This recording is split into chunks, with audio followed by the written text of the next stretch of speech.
안녕하세요. 이스트소프트 대표 정상원입니다. 올해 세 번째를 맞이하는 AI 플러스 컨퍼런스로 여러분을 다시 만나뵙게 되어 반갑습니다. 지금 저를 소개한 아나운서, 뭔가 다른 점을 눈치채셨나요? 바로 이스트소프트가 개발한 AI 아나운서입니다. 올해 세 번째를 맞이하는 AI 컨퍼런스를 기념하여 이스트소프트가 개발한 AI 아나운서로 그 시작을 열었습니다. AI 플러스 컨퍼런스는 우리 생활에 바로 적용 가능한 실용적 인공지능을 모토로 우리의 일상을 더 편리하게 만들기 위해 인공지능이 어떻게 진화해야 되는지 그 해답을 찾고자 기획되었습니다. 인공지능으로 안전하고 편리한 세상을 만드는 것이 이스트소프트의 비전이기 때문입니다. 국내외 수많은 전문가들과 함께하며 국내 대표 인공지능 컨퍼런스로 발전해온 AI 플러스의 첫 해는 이스트소프트가 가진 인공지능 원천 기술과 실용주의 비전을 소개하였고, 두 번째에는 인공지능 기술이 접목된 서비스의 구체적인 모습을 보여드렸습니다. 그 중 하나가 존재하는 사람을 학습하는 버추얼 휴먼입니다. 우리는 유튜브에서 페이스북 CEO인 마크 주커버그의 모습을 수집하고 딥러닝으로 학습시켜 2020년 행사에 깜짝 연사로 등장시켰죠. 그리고 지속적인 연구개발과 투자로 올 초에는 YTN 뉴스에서 AI 아나운서인 변상욱 앵커를 정식 데뷔시키기도 했습니다. 저희 연구개발을 통해 만들어진 AI 아나운서가 여러분에게 실제 뉴스를 전하기까지 지난 1년 동안 버추얼 휴먼에 대한 사회의 관심이 높아졌고, 특히 엔터테인먼트 분야에서 가상 인플루언서 역할이 두드러졌습니다.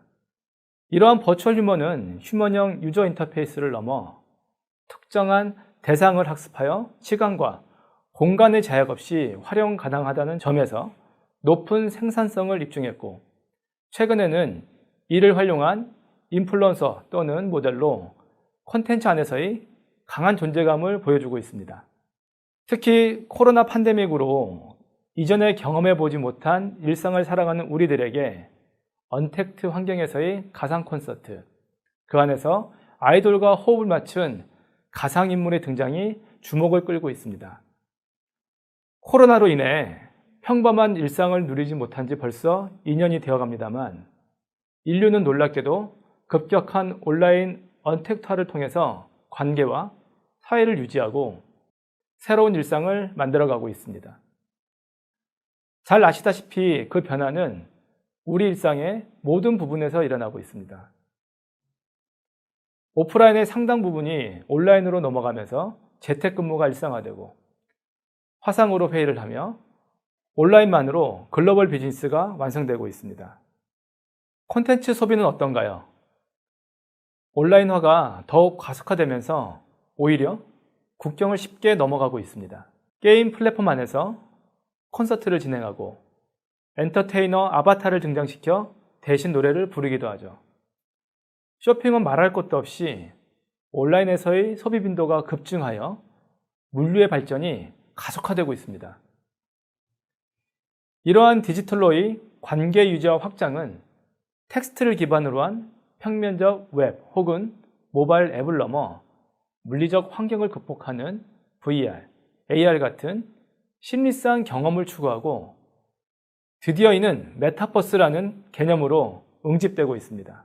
메타버스에 대한 수많은 기사와 서적들을 훑어보면 가상세계, 가상공간, 가상현실, 증강현실, 그리고 게임과 같은 개념 그 무언가로 이해되고 있는 것 같습니다. 메타버스의 개념 및 구체화는 미국 벤처 캐피탈리스트인 매튜 보리 쓴 기념비적인 에세이 The Metaverse, What it is, Where to find it, Who will build it, and Fortnite에 가장 잘 표현되어 있으며, 그는 우리가 알고 있는 VR, AR, 게임 등이 메타버스가 아니라고 분명하게 이야기하고 있습니다. 매튜 볼은 메타버스를 아이덴티티 혹은 객체의 연속성을 지속적으로 지원하고 경험할 수 있도록 하며 무제한의 사용자가 개별적 존재감을 가지고 참여하는 실시간 렌더링된 3D 월드로 표현하고 있습니다. 이 세계 안에서는 완벽한 경제활동이 존재하는 특성을 가지고 있어야 한다고 말합니다. 그리고 이러한 예로서 영화 레디 플레이어 원의 오아시스나 매트릭스가 언급되는 것은 여러분도 잘 아실 것입니다. 저는 오늘 메타버스의 정의에 대해서 이야기하려는 것이 아니고요. 제가 강조하고 싶은 점은 아마도 수십 년 뒤에 매트릭스와 같은 메타버스가 나올 수도 있고 기술적 한계로 그 과정에서 제한된 형태로서의 메타버스가 나올 수 있을 텐데 지금 그 완전한 모습을 상상하기는 불가능하다는 점입니다. 지금의 시기는 예를 들자면 90년 초반에 모바일 시대가 올 것임을 상상하면서도 통신기술과 컴퓨팅 파워, 디바이스의 한계 등으로 인해 PDA, 전자스톱 정도를 만들던 때와 비슷하다고 봅니다.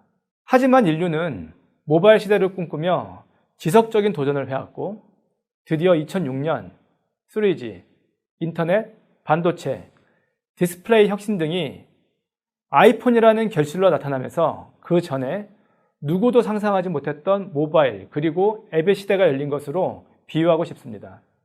여러분이 상상하는 혹은 상상하지 못하는 그 어떤 새로운 세상입니다. 메타버스에서는 지금껏 가능하지 못했던 경험을 하게 될 것이고 인류는 물리적 세상 그리고 인터넷, 모바일 세상에서 만족하지 못한 꿈을 실현하게 될 것입니다. 그리고 제가 주목하는 것은 그 새로운 세상을 구체화하기엔 기술로서의 인공지능, 다시 말해 딥러닝의 역할이 상당하다는 점입니다. 메타버스가 구체적 현실로 몰입감을 가지기 위한 기술로서의 인공지능, 그리고 메타버스 안에서 이루어지는 모든 것들은 데이터로서 존재하기 때문에 그 엄청난 데이터를 처리하기 위한 인공지능, 또 메타버스를 운영하기 위해 지능화된 객체를 위한 기술로서의 인공지능은 우리가 쉽게 상상할 수 있는 역할입니다. 이스트소프트가 연구하고 있는 버추얼 휴먼도 메타버스 안에서 구체적 몰입감을 주기 위해 꼭 필요한 기술입니다. 그리고 컴퓨터 그래픽과 구별되는 실사 스타일의 버추얼 휴먼 구현을 위해서 인공지능을 적극 활용하고 있습니다. 우리는 메타버스에 필요한 기술과 서비스를 상상하며 새로운 도전을 해야 하는 진입로에 서 있습니다. 그래서 이스트소프트는 지금 메타버스라는 새로운 세상을 바라보며 그 안에서 인공지능의 역할에 집중하려고 합니다. 오늘부터 이틀 동안 진행되는 AI 플러스 2022를 통해 무한한 가능성의 세상을 마음껏 상상하는 시간이 되시길 바랍니다. 감사합니다.